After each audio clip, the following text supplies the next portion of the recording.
હવામાન વિભાગની ભર ઉનાળે વરસાદની આગાહી મુજબ ભરૂચના જંબુસરમાં વાતાવરણમાં પલટું આવ્યું।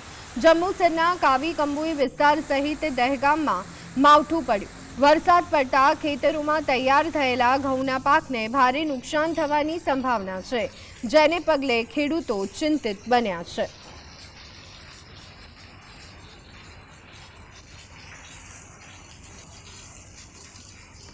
તો આ તરફ ખેડાના નડિયાદમાં વાતાવરણમાં પલટું આવ્યું। નડિયાદમાં બપોર બાદ વરસાદી ઝાપટા પડ્યા, જેના કારણે રસ્તાઓ ભીંજાઈ ગયા હતા। અસહ્ય ઉકળાટ બાદ વરસાદથી વાતાવરણમાં ઠંડક પ્રસરી, પરંતુ માવઠાએ ખેડૂતોની ચિંતા વધારી।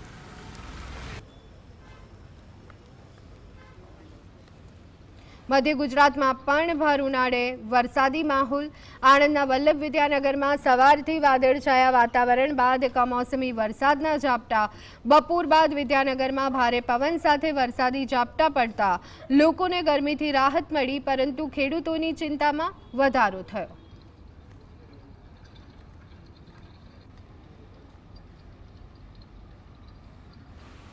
વડોદરાના સાવલીમાં પણ વરસાદી માહોલ। ભર ઉનાળે વરસાદ વરસતા લોકોને ગરમીથી રાહત મળી।